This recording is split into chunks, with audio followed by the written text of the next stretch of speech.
பட்டிமன்ற நடுவர் தமிழறிஞர் அவர்களே, இரண்டு அணிகளையும் சார்ந்த அறிஞர் பெருமக்களே, இந்த அருமையான பட்டிமன்றத்தை ஏற்பாடு செய்திருக்கக்கூடிய பெரியோர்களே, தாய்மார்களே, இளைஞர்களே, உங்கள் அனைவரை வணங்கி மகிழ்கிறேன். எதிரணியை நாங்கள் காயப்படுத்த விரும்பவில்லை. அவர்கள் மிகவும் நன்றாக பேசினார்கள்.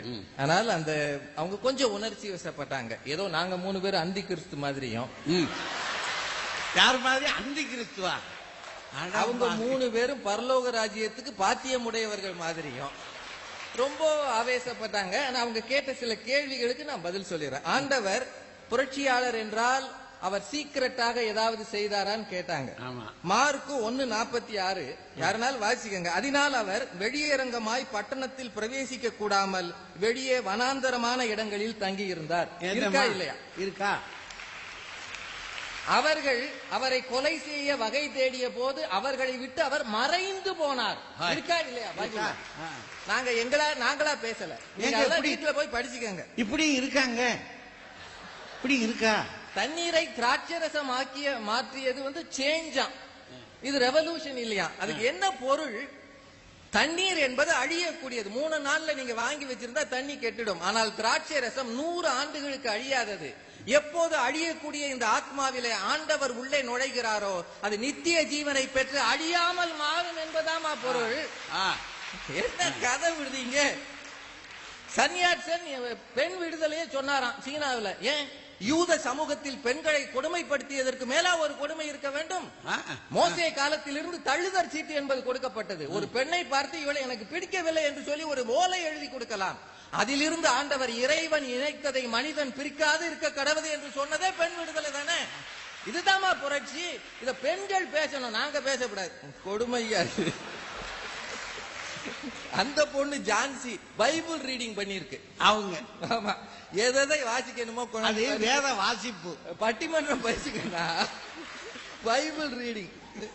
பிறம்பை நாடாதவன் மகனை பகைக்கிறானா. ஆண்டவர் என்ன சொன்னார்? பட்டயத்தை எடுப்பவன் பட்டயத்தாலே சாவான், பிறம்பை எடுத்தவன் பிறம்பாலே அடி வாங்குவான் சொன்னார. அவர் தலைவர் காந்தியை பத்தி சொல்லலாமா? அவர் கேட்டார் ஒரு கேள்வி. ஆண்டவர் கையில் ஆயுதம் இருந்ததா? இல்லை. மகாத்மா காந்தியின் கையிலும் ஆயுதம் இல்லை. அதனால்தான் சர்ச்சில் கேட்டான், ஒருவேளை மகாத்மா காந்தி கையில் ஒரு துப்பாக்கியோடு வந்தால் நான் பீரங்கியை வைத்து சமாளிப்பேன். அவரோ அகிம்சை என்னும் ஆயுதத்தோடு வந்தார், அதனால் தான் எங்கள் படை நடுங்குகிறது என்று சர்ச்சில் சொன்னார். அதுபோலத்தான் இயேசு கிறிஸ்துவும் அவர் போய் நின்றது சொன்ன சர்ச்சில் கிறிஸ்தவர்.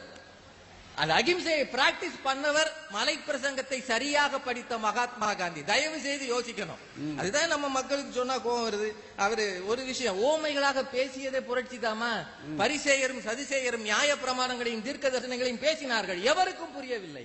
ஆனால் இயேசு தான் முதல் முறையாக ஓமைகளாக பேசி அனைவருக்கும் புரிய வைத்தார். அதுவே ஒரு போதனையில் புரட்சி. அவர் கூட இருக்கிற சீசர் கேட்கிறார், ஏன் நீங்கள் ஓமையாக பேசுகிறீர்கள்? இவர்களுக்கு போய் சேர வேண்டும், இவர்கள் காதிருந்தும் கேளாதவர்களாக இருக்கிறார்கள் சொல்லியிருக்காரா இல்லையா?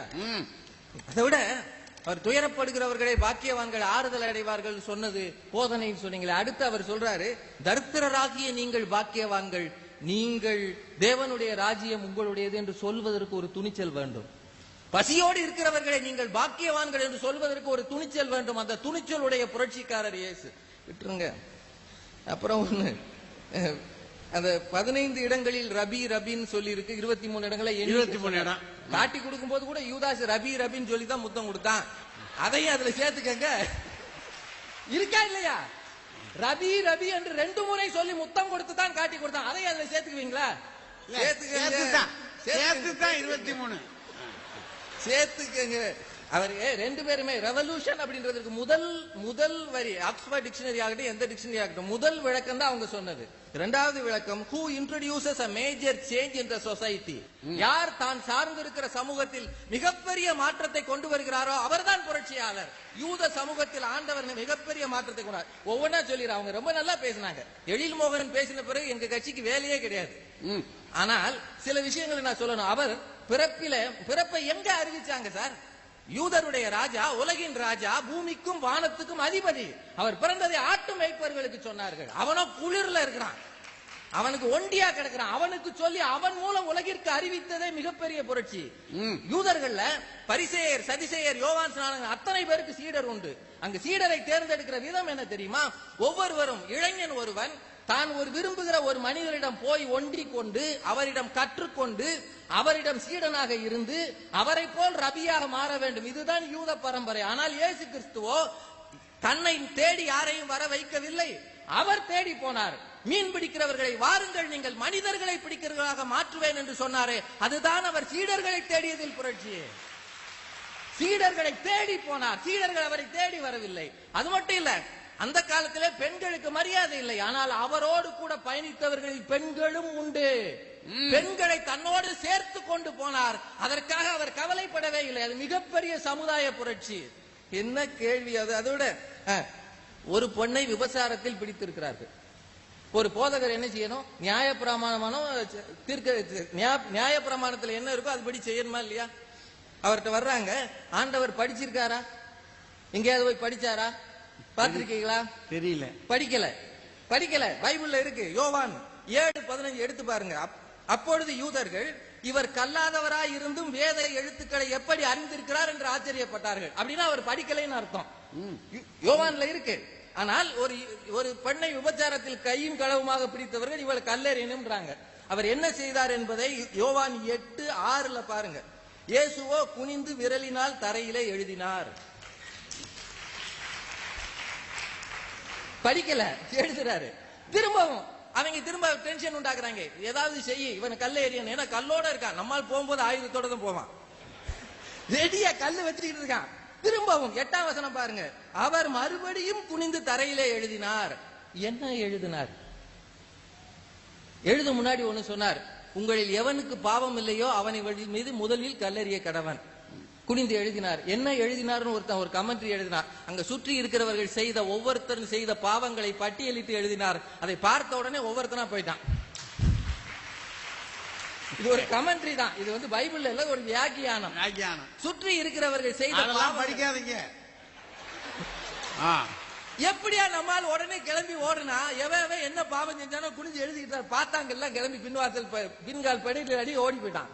பார்த்தார், நீ பாவம் செய்தவள், ஆனால் உன்னை நானும் தண்டிக்க மாட்டேன், இனிமேல் பாவம் செய்யாத. என்ன பெரிய புரட்சியா இது! என்ன பெரிய புரட்சி! இனிமேல் பாவம் செய்யாத. அவர் பாவமற்றவர். அவர் கல்லிட்டு எரியலாம், ஆனால் அவர் செய்யவில்லை. ஏன்னா யூத பரம்பரை சட்டப்படி அவரே எரியலாம். ஏன்னா அவர்கிட்ட பாவம் இல்லை. நீங்க அதை எவ்வளவு ஏன் கேக்குறீங்க? யூத சட்டப்படி எவ்வளவு பெரிய பதவியை ஏற்றுக்கொள்பவனுக்கும் இந்த அனாயிண்டிங்கிறது உண்டு. அவர்களுக்கு அந்த திருமுழுக்கு உண்டு. ஆண்டவர் தேவகுமாரன் திருமுழுக்கு எடுப்பதற்கு யோவான் ஸ்நானகன் ஏன் போனார்? இந்த கேள்வி யாராவது கேட்டீங்களா?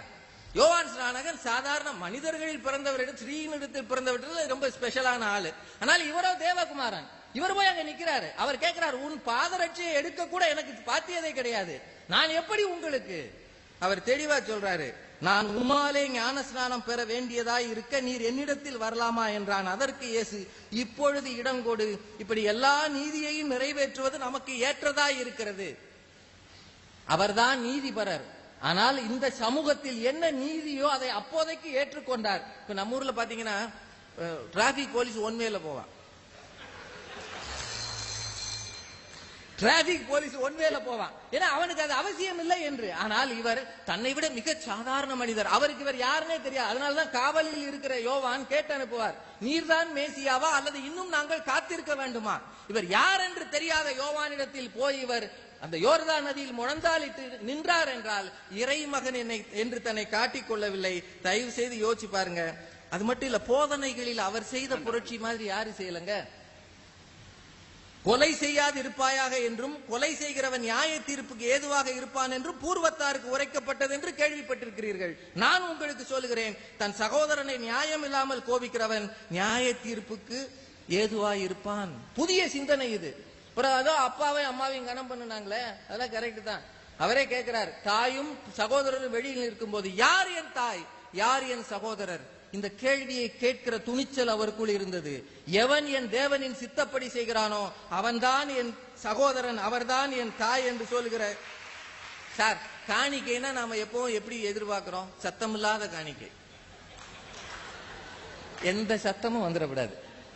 சில்லறைகளை பஸ்ஸுக்கு வைத்துக் கொண்டு நோட்டுகளாக இப்படித்தானே நம்ம அனௌன்ஸ் பண்றோம். சீக்கிரத்துல சில்லறையே இல்லாத அதுவும் காகிதம் ஆயிரும். ஆனால் அவர் சொல்லுகிறார், 2 காசு போட்ட ஒரு ஏழை விதவையின் காணிக்கை தான் மற்ற எல்லாரை விட அதிகமான காணிக்கை என்று சொல்வதற்கு ஒருவருக்கு துணிச்சல் இருக்கிறது என்றால் அதுதான் சமுதாயத்தை வித்தியாசமான பார்த்தது. தயவு செய்து மறந்துடாதீங்க. இன்னும் ஒரே ஒரு விஷயம் மட்டும் சொல்றேன். அவர் சொன்ன ஓமைகள் கதைகள் எல்லாத்துலயும் கெட்டகுமாரன் கதை எல்லாருக்கும் தெரியும். ஒருத்தன் இருக்கிற ஆஸ்தியை வாங்கிட்டு போய் வேசித்தனம் பண்ணி எல்லாத்தையும் தொலைச்சிட்டு திரும்பி வரான். வரும்போது அவனை கொழுத்த கன்றை அடிப்பித்து உணவு கொடுக்கிறார். ஆனால் அந்த பையன் ஏற்கனவே இங்க ஒழுங்கா ஊழியம் பண்ணவன் கேட்கிறான். அவனோ அத்தனை ஆஸ்தியையும் வேசித்தனத்தினாலே காலி செய்தான். அவனுக்கு இப்படி செய்கிறாயே என்று சொல்லும் போது இந்த கதையிலேயே ஒரு புரட்சி இருக்கா இல்லையா? இந்த கதையில சாதாரணமா சொல்லுங்க, இப்ப ஒருத்த பூரா ஆஸ்தியை அழிச்சிட்டான்னு வைங்க, திரும்பி அவனுக்கு போய் சமபங்கு கொடுப்பீங்களாக்கும்? இல்லையே. காணாமல் போன ஒரு ஆடை தேடி கண்டுபிடிக்கிறவனை போல காணாமல் போன ஒவ்வொரு ஆத்மாவும் கிடைக்கும் போது இறைவனிடத்திலே மிகுந்த சந்தோஷமா இருக்கும் என்று சொல்வதற்காக சொல்லப்பட்ட கதை. ஆகையால் ஒரே ஒரு நிறைவு செய்து சொல்கிறேன். நியாய பிரமாணங்களும் தீர்க்க தரிசனம் காலங்காலமாக யூத மக்களிடத்தில் சொல்லப்பட்டது. ஆனால் ஆண்டவராக இயேசு கிறிஸ்து 2 வரிகளில் அதை சொன்னார். அதுதான் மாபெரும் புரட்சி. மத்தேயு 7:12 ஆதலால் மனுஷர் உங்களுக்கு எவைகளை செய்ய விரும்புகிறீர்களோ அவைகளை நீங்களும் அவர்களுக்கு செய்யுங்கள், இதுவே நியாய பிரமாணமும் தீர்க்க தரிசனிகளும் ஆம் என்று சொல்லுகிற பெரிய துணிச்சல் ஆண்டவருக்கு இருந்தது. அதுதான் அந்த சமூகத்தை புரட்டி போட்டது. அத்தகைய சிந்தனையால் தான் அவர் போதகராய் இருந்து மெல்ல மெல்ல புரட்சியாளராக மாறி மேலே போய் நிற்கிற போதும் சிலுவை மரணத்தின் போதும் உங்களை சபிக்கிறவர்களை ஆசீர்வதியுங்கள் என்று சொன்னவர் தன்னை சிலுவையில் அறைந்தவர்களுக்காக அவர் ஆண்டவரிடத்திலே பிதாவே இவர்களுக்கு மன்னியும் என்று சொன்னார். மறைகிற நேரத்திலும் அல்லது தன் ஜீவனை விடுகிற நேரத்திலும் ஆண்டவரிடத்தில் பரிந்து பேசுகிறவராக இருந்தார். அதுதான் அவருடைய புரட்சியின் அடையாளம். புரிந்து கொண்டால் புரிந்து கொள்ளுங்கள், போதகர் தான் அவர். ஆனால் புரட்சி சிந்தனைகள் பரிமளித்த போதகர். அதனால் தான் 2000 ஆண்டுகளாக அவரது கருத்துக்கள் உலகின் அத்தனை கோடியிலும் பரவி இருக்கிறது. வெறும் போதகத்தால் அல்ல, அவர் செய்த ஆன்மீக புரட்சியால் என்று சொல்லி அருமையான வாய்ப்புக்கு நன்றி கூறி நிறைவு செய்கிறேன். நன்றி.